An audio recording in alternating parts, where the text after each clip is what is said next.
옷이 아니라 마음을 찢는다 이런 이제 표현이 있는데 어떤 의미인가요? 마음을 찢는다. 흔히 우리가 뭐 사순식이다, 제수일이다 하면 저희 이제 교구에도 주보에 밑에 만화 그리는 분이 있는데 네네. 벌써 이제 몇십 년째 그려오시니까 맨날 똑같은 만화를 그리시는 거예요. 그냥 사순하면 어떤 남자가 밖에서 이렇게 뭐 놀고 있다가 이제 단식하는 날 하고 단식하자 뭐 이런 무슨 옛날에 우리 공상단 쫓아내자 하는 그런 분위기 같은 포스터 그런 느낌의 그런 걸 하는데 단순한 외적인 행위가 중요한 게 아니라는 걸 깨우쳐주고 싶은 거죠. 사람이 내면에 진정한 욕망이 생기고 욕구가 생기면 외면은 자연스럽게 따라가게 돼요. 목마르면 그 물이 냉장고에 있든 정수기에 있든 아니면 진짜 마실 게 없어가 왜 영화 27시간이라든지 뭐 이런 여러 가지 영화들 보면 정말 사람이 절박한 상황에 있으면 자기 소변도 마시잖아요. 그렇죠. 정말 절박함이 존재할 때 자연스럽게 그 외적 행위가 따라오는 거죠. 그걸 일깨우는 표현이라고 생각해요. 자기 절제가 자칫 잘못하면 교만으로 이어질 수 있다라는 생각들을 해보게 되거든요. 그렇죠. 왜냐하면 그건 측정되는 거거든요. 누가 얼마나 뭘 더 절제하느냐, 또 그렇죠. 누가 얼마나 자기를 극기에 내고 어떤 행위적, 네, 외적 행위를 하느냐 이런 것들은 측정된단 말이에요.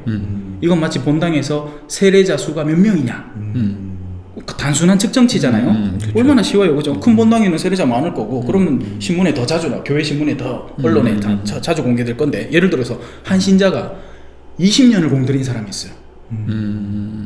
자기 남편, 네. 뭐 딴 사람도 아니야. 자기 남편이야. 맨날 집에서 이 사람은 태중교인데도 성당에 안 나가.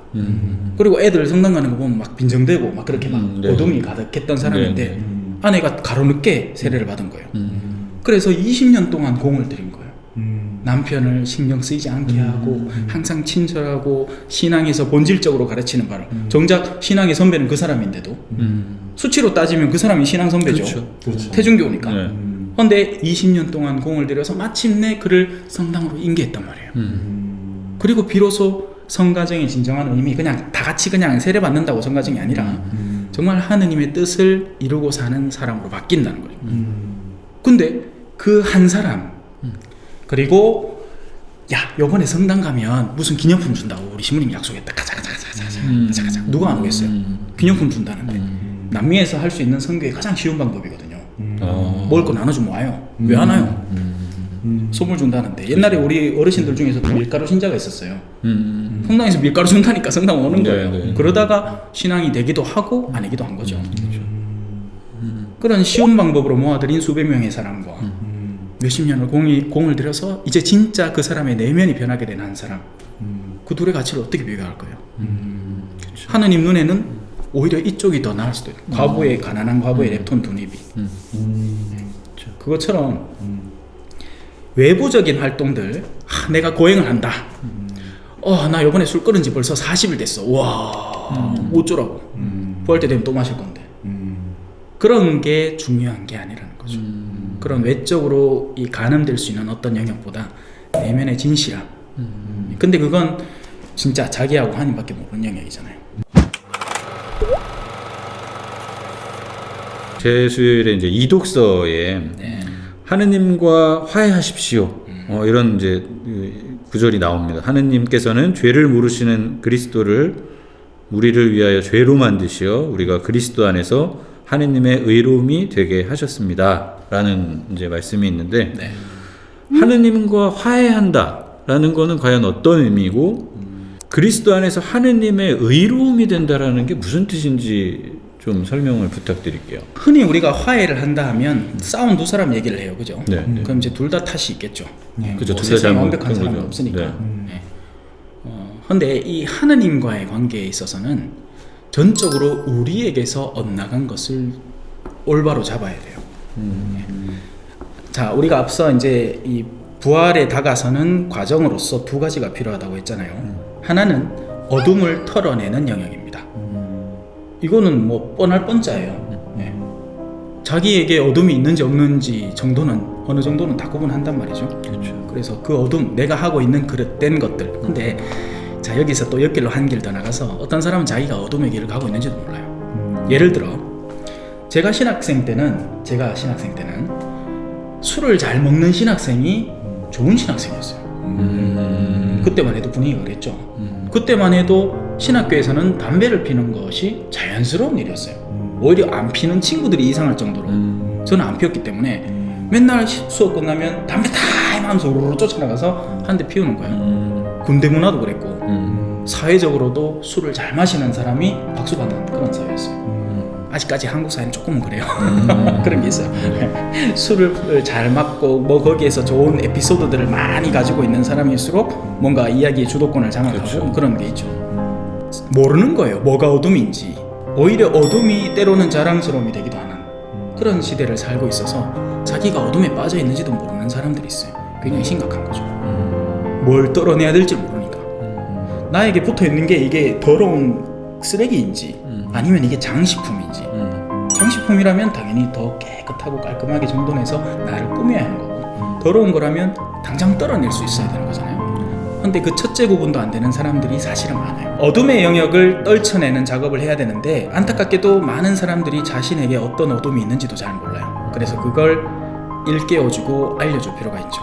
그러나 세상은 거꾸로 가요. 세상은 네가 더 많이 구입하고 많이 사고 많은 쾌락을 누리는 게 세상에선 덕이다 이렇게 가르치니까 행복이다. 네. 우리는 그런 정신에 저항해서 올바른 가르침을 전해서 사람들로 하여금 그 더러운 것을 떨쳐낼 수 있게 해야 돼요. 두 번째로는 성화의 작업이에요. 우리는 거룩함을 향해서 나아가야 돼요. 될 수 있으면 가능하면 더 아름답게 우리를 꾸며놓은 상태로 하나님을 마주할 수 있도록 해야 되는 거죠. 그리스도 안에서 하나님의 의로움이 된다는 것은요, 죄를 떨쳐내는 건 당연한 일이에요. 그건 세상 어떤 종교라도 권하는 바고 실천하는 바예요. 굳이 그리스도교가 아니라도 네. 불교에 가도 똑같은 얘기를 할 거예요. 너에게 악습이 있으면 그건 떨쳐내야 된다. 카르마를 끊어라. 뭐 이런 얘기들. 유교에 가도 그죠? 중용을 가르치면서 네가 하는 어둠의 행위들을 끊어야 된다. 여기까지 좋다 이거예요. 근데 자, 이제 예수 그리스도라는 가치에 집중해 봅시다. 이분은 뭐 하는 분이죠? 이분은 우리 인간에게 존재하지 않는 영역으로 우리를 초대하려고 오신 분이에요. 우리가 산을 올라갈 수는 있잖아요, 그죠? 그렇죠. 암만 높은 히말라야 산이라도 정말 작정하고 그 탐사대원들 가운데 몇 명을 잃는다 하더라도 마침내 거기다 깃발을 꽂고 오는 게 우리 인간이란 말이에요. 근데 그 산 2m 위로 떠 있어봐. 불가능하죠. 그렇죠. 우리 능력 밖이니까. 그때부터는 다른 게 필요하게 돼요. 비행기라든지 헬리콥터라든지 뭐 우주선이라든지. 그리스도는 하나님의 초자연적인 능력으로 우리를 이끌어가려는 분이에요. 그래서 그리스도를 닮는다는 것은 우리 인간이 할 수 있는 어떤 능력치를 벗어난 그분에게 우리를 내어 맡길 때 비로소 올라갈 수 있는 영역으로 되는 거죠. 하느님만이 의로움을 갖고 있어요. 우리가 아무리 죄를 떨어내고 어둠을 벗어내고 한다 하더라도 요한 1서의 표현처럼 인간은 죄가 없다 하면 거짓말을 하는 겁니다. 우리는 완벽하게 우리를 깨끗하게 만들거나 의롭게 할 수 없는 거예요. 오직 의로운 분이신 그분 당신의 수단과 방법으로만. 그래서 예수님은 자신을 길이요 진리요 생명이라고 하는 거죠. 그래서 그분에게 다가서서, 그래서 그리스도를 통해서 의로움에 다가갈 수 있다는 이야기를 하는 겁니다. 저는 그렇게 이해를 해요. 네.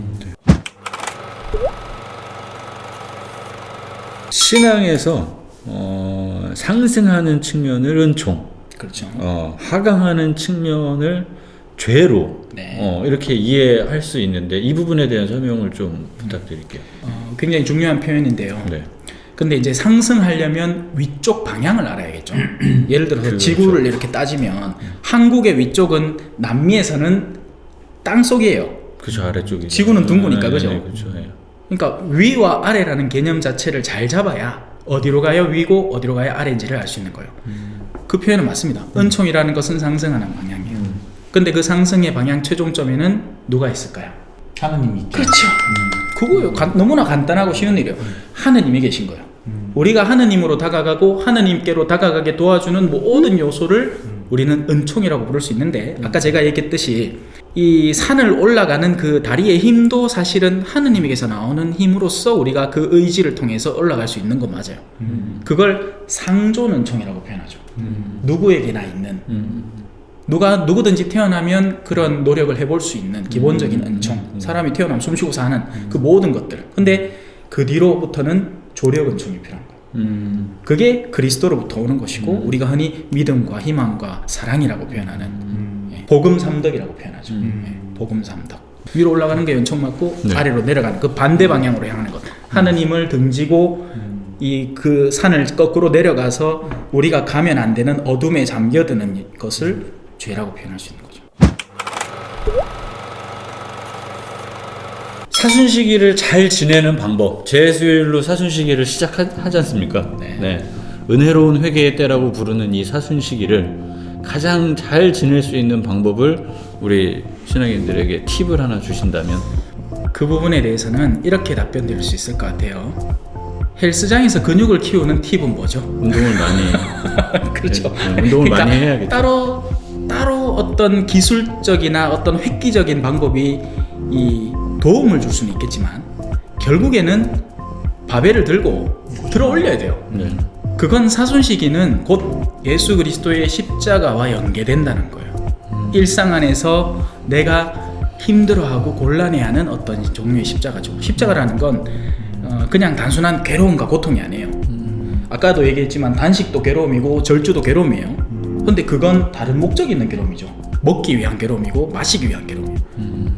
그리고 먹고 마시는 순간 해소되는 괴로움이에요. 여기서 말하는 십자가라는 건 우리가 아까도 얘기했지만 상승의 방향 안에서 하느님께로 나아가는 데 있어서 내가 가야 마땅하지만 사실 내 의지가 저항하고 있는 그 점을 찾아야 돼요. 그러면 그게 뭐냐?